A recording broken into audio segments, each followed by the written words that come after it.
I come from a tiny little town called Klang. A small little town where we had 2 schools or 3 schools, and we integrated with everyone. People walked into our homes all the time. We had badminton, cricket, every possible thing that we grew up with. And I used to ride a bicycle to school and had a wonderful education in Klang. But then I grew up, and of course the parents wanted me to go to university, so I went to university, educated myself, and then went back to teaching, and I was always a teacher. Part of my life, I think about a third of my life, has been as a school teacher, and an English school teacher, because that's what I wanted to do. I wanted to teach English. My eldest son came to me one day and said, "Mom, I want to do dentistry. I don't think I'll be able to get to university here because of the quota system." That made me start thinking.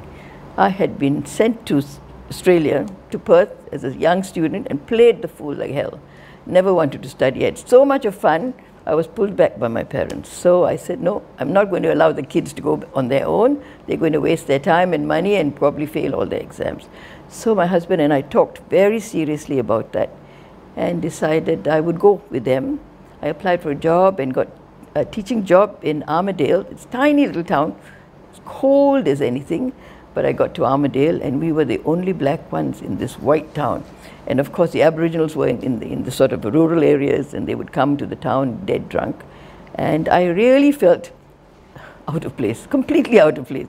But one of the things was I was terrified. I didn't want to put a wrong step. You know, I was in this little town, and they gave me a lovely job and all that. One day I was going on a one-way street.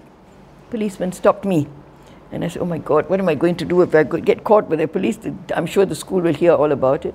So I stood there. I sat in the car and talked to him in Malay and Tamil and all sorts of things, all the languages I could. He looked at me and said, my God, these migrants, go, go, go, he said.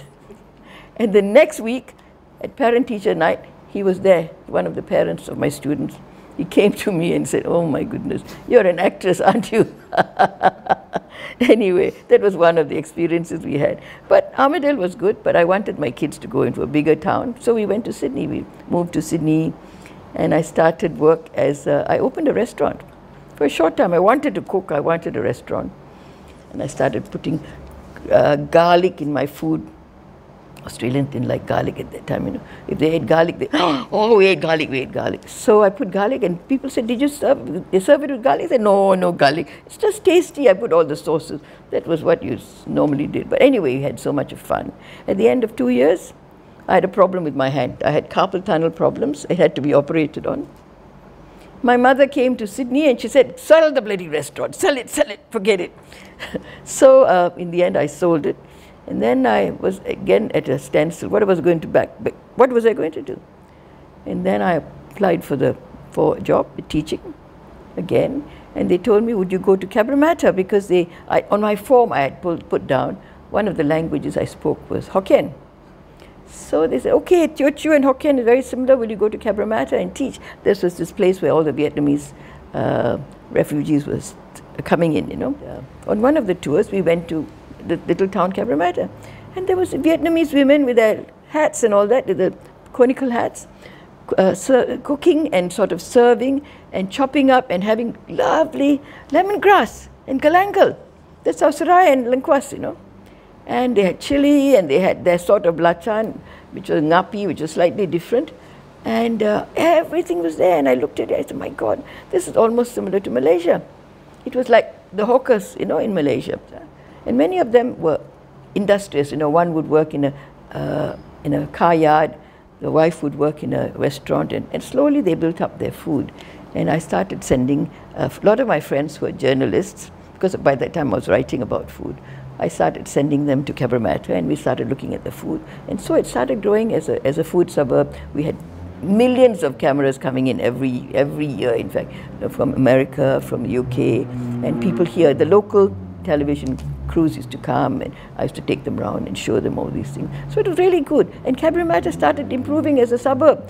They changed the toilets, they made everything sitting toilets, and you know, people had, the food was clean and people learned all about hygiene.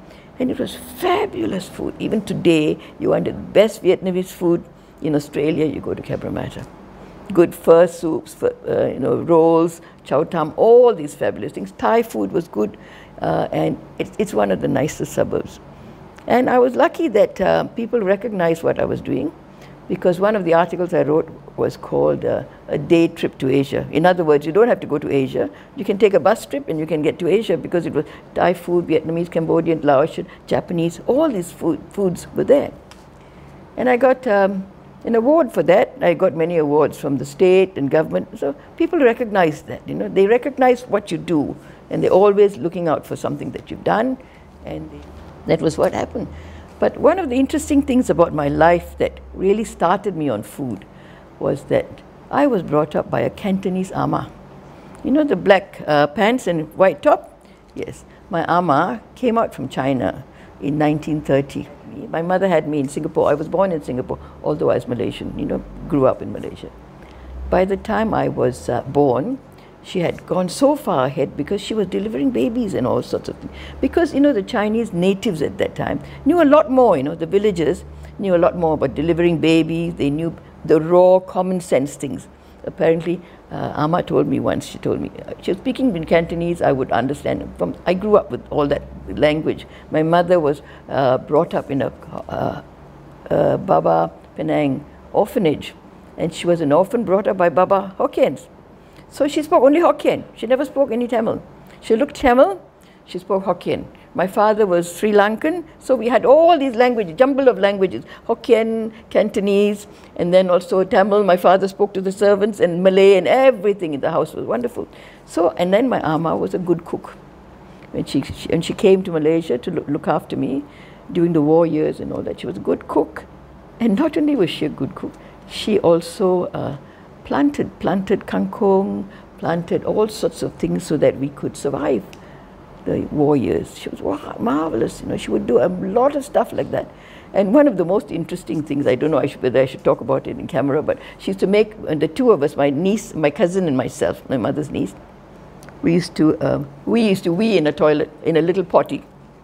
She'll fill it with water and leave it for 3 or 4 days and pour it over the plants. And of course, the plants were wonderful, doing very well. And we survived, because of her industry and her passion and her care.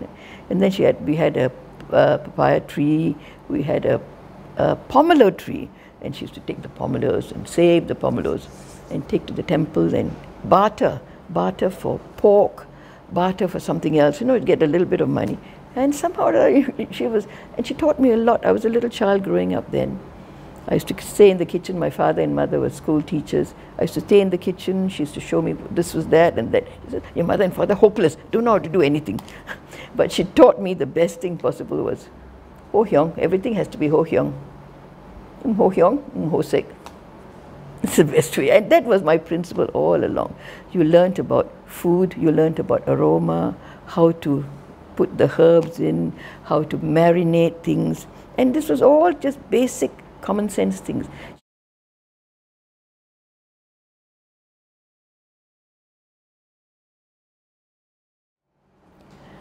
If I hadn't been in Australia, I don't think I would have ever written a barbecue book.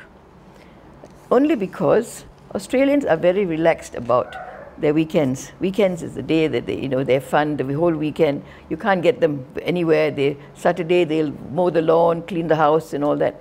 And Sunday afternoon what they do is start up the barbecue, play cricket or whatever, football or whatever in the backyard, and start the barbecue grill. And meats, they throw meats on the barbecue and enjoy themselves. The women bring a whole lot of salads, put it outside, and they have salad and meat, and they have wonderful time.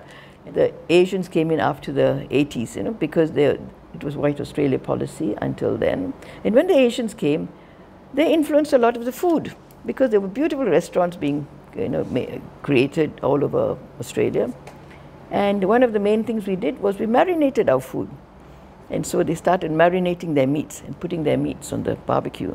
It's an interesting story about my daughter. She went to a barbecue as a young girl, and she was the only one with the meat that was marinated. They said, bring your own meat. So she brought her meat all nicely marinated. I think she had 2 chunks of lamb or pork. And everyone's meat was there, and no one else's meat was marinated. Hers was a meat that disappeared at first. So she had to eat someone else's meat. that had no flavor, she said. So that's one of the indications that, one of the reasons why I decided I would do a barbecue. Because we also have a tradition of barbecuing. Our satay are all barbecued.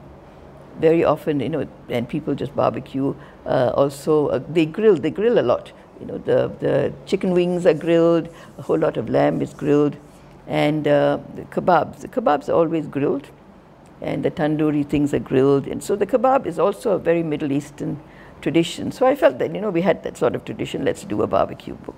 And it really worked because people wanted to buy it, and that was the first of my books that was translated into Malay. I felt very wonderful. I just felt wonderful, special, because I just wanted a book to be available for most people. And then I had a lot of Malay interviewers come to interview me about the barbecue book.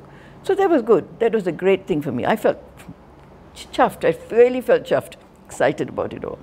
And so this book really fills a lot of gaps in the sense that I use tenderloin meat, I use a lot of lamb dishes, and what I do is you can barbecue it, or else you can, after barbecuing your meat or grilling it, I cut it into thin slices and use it in salads or use it in noodles, anything like that. Different, just completely different things. So I've also talked about, in this book, I've talked about pastes. You can use the different pastes. If you want to make a tom yum paste, you can use a tom yum paste, and then you can put it into a barbecue, barbecue a chicken and put it in. Use chicken rice sort of paste, which is ginger and a little bit of chili and a little bit of garlic and all that, and you can grill it with that or roast it that way. So barbecuing, it could be also not only grilling, but barbecuing and also roasting in that sense. You put the grill up high and keep turning it very fast, so you don't roast it slowly, but it's fast cooking. Barbecuing is just most wonderful when you put charcoal, because the smoking it is just fabulous. The smoke actually gives you an appetite. Have you been into a bakery when you smell the bread? The same sort of aroma you get when charcoal grilling. And in South. And one of the tips that I would like to give you is that there are three types of you feel it. If you want the meat to be very, very raw, you leave it soft like that in your hand, like that, okay? Like that. And if you want it to be slightly more cooked, you leave it like that. And if you want it fully cooked, that's how. See, the meat is like that, soft, it's soft. And if you want it slightly more cooked, a bit harder, it is finely cooked, is it? So there's the three different angles. Can you see that? Have you managed to see that? Yes. That's exactly what I show people. So if people don't like it very raw in Asia. Raw meat means you see a little bit of blood in it. But the Westerners love that. They love the meat with a bit of blood in it, because they say you have the flavor. I don't like the flavor. And I sort of go for the medium. It's slightly, And then if this is very hard, it's too hard sometimes, and it's too tough. The meat gets too tough. So always go for the medium. So better to get it rare and then turn it over and taste it and then look at it again. But if you want it really medium, you prick it and see. If there's a little bit of blood coming out, that means it's still not ready. Just a little longer. And little longer means not 2 minutes or 3 minutes of talking on the phone or something. Just probably a few seconds. Meat can turn hard very fast, So concentrate on your meat. Don't talk on the phone. Don't talk to someone else until it's ready. And once it's ready, if your family is not ready to eat, wrap it up in foil. When you wrap it up in foil, it keeps its form. And if you leave it open, it turns hard again. Meat which has really been grilled nicely turns hard very easily if it's cold. And you can never get that same flavor again, even if you microwave it. It gets tougher and tougher, unless you cut it up and put it back into a curry and cook slowly again, So those are the big things about the different types of baking or grilling, grilling and barbecuing. And just have fun. And that's how my business started. It was a strange story. My husband was very ill. I'd started doing television in Malaysia, of course, and I was still teaching English. I was still teaching English in Sydney. During school holidays, I would come back and do the microwave cooking programs, but 10, 15 years ago.